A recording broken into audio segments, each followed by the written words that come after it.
Здравствуйте, дорогие друзья, мои любимые подписчики и гости канала. В прошлом видео я делала вот эту заготовку, я ссылочку на него оставлю в описании к этому видео.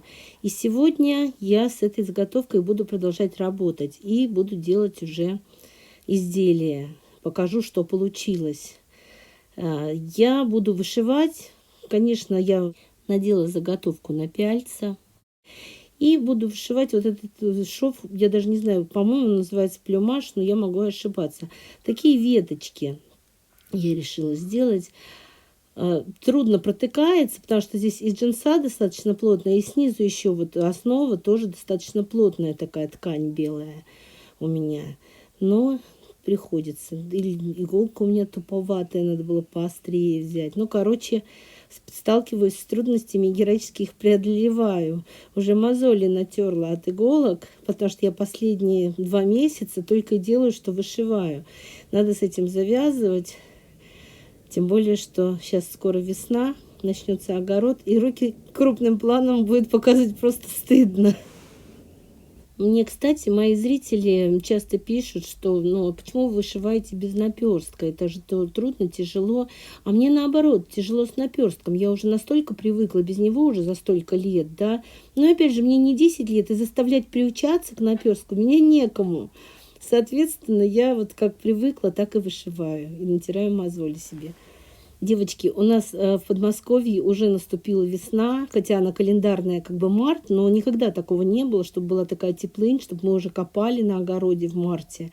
И я сегодня впервые с осени, да, с теплых последних денечков озвучиваю видео на даче. У меня тут птички поют, может быть, вам будет слышно.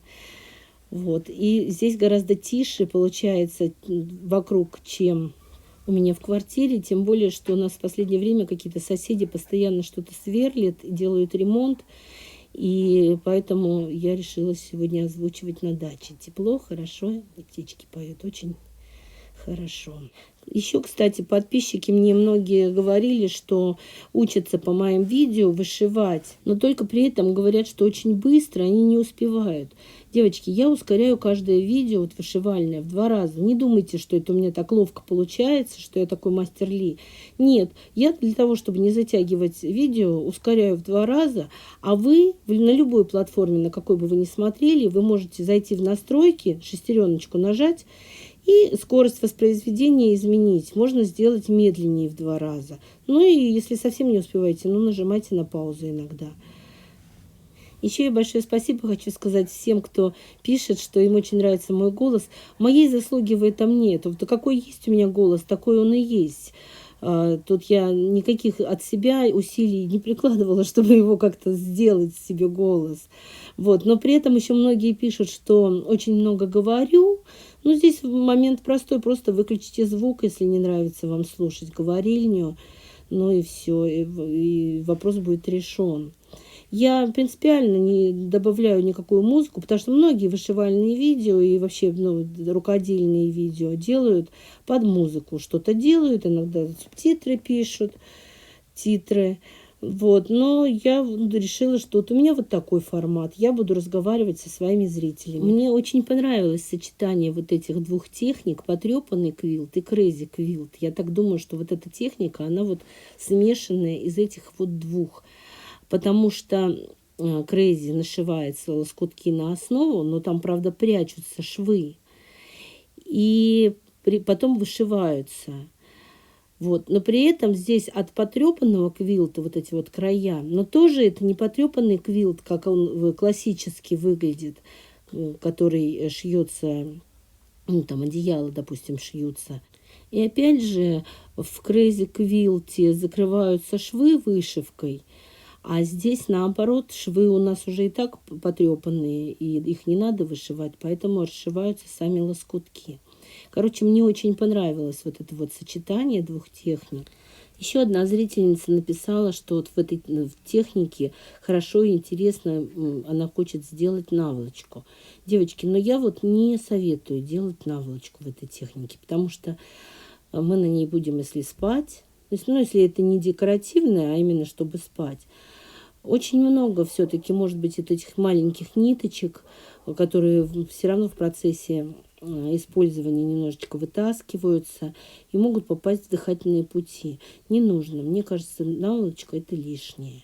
Я буду делать сумку из этой заготовки. Ну вот в результате вот такая заготовочка у меня получилась. Вот здесь круги, там веточки, здесь какие-то, ну, еще какие-то веточки. Ну, короче, намешана куча всего, но получилось очень симпатично. Я сделала заготовку, у меня ширина где-то 42 сантиметра, а высота 40. И я еще пришила сюда вот полоску 5,5 сантиметров для того, чтобы делать потом дно.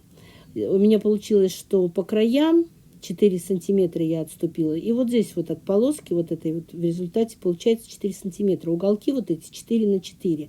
В прошлый раз у меня сказали, что я, когда шила подобную сумку, мне сказали, что я дайте выкройку. А какая тут может быть выкройка? Каждый шьет по своим размерам сумку того размера, какой ему надо. Вот такая у меня уже задняя сторона будет. 2 кармашка. У кармашков я сделала такую окантовку из джинсовой ткани. И когда я прошивала, то в результате у меня машинка вот здесь вот не берет. Толстый очень получился край. И машинка у меня буксовала, я сломала 2 иголки. И потом я вспомнила, что я уже как-то пришивала вот так вот пуговичкой. И потом просто вручную пришила. И все крепко держится. Вот эти краешки, они пойдут в боковые швы. Здесь вот сверху я надставила, чтобы у меня по размеру было. И вот такая вот у меня будет подкладка. Я уже сделала кармашек с молнией там внизу. Внизу здесь также все вырезала по 4 на 4 квадратики. Молнию я делаю принципиально другого цвета, потому что если она такого же, то я ее не вижу в сумке. Мне ее искать приходится, когда что-то вот достать из этого кармашка.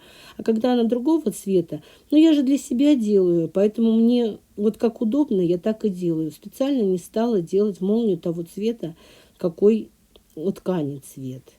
У меня есть видео отдельное, как вшить молнию, как сделать карман внутренний в сумке. Я ссылочку оставлю в описании, поэтому я на этом не останавливалась. И сумку подобного плана я уже шила, поэтому я вам тоже оставлю ссылку на подобную сумку, как ее шить. Я, если честно, снимала, но очень длинное видео получится, если я еще сюда поставлю, как я ее шила. Тоже в описании будет просто ссылочка. Ну, смотрите, какая получилась симпатичная, такая летняя, такая в хиппи стиле, мне кажется, да, или бохо стиль. Очень симпатичная, мне очень нравится. Я летом обязательно буду с ней ходить. Я, кстати, не показала. Я всегда говорю, девочки, стирайте ткани, прежде чем шить из них. Вот я постирала основу, на которой лоскутки нашивала, и основу подсела. А джинсовая ткань так и осталась. И вышивка не убрала у меня вот эту лишнюю, поэтому я вот здесь вот сделала такие защипчики.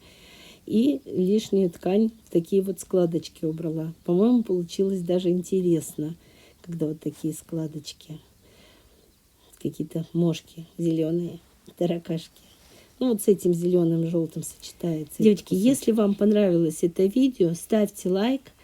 Конечно же, пишите комментарии. Я всегда с удовольствием на них отвечаю. Если вы еще до сих пор не подписаны на мой канал, подписывайтесь, устраивайтесь поудобнее. И большое спасибо всем, кто досмотрел до конца.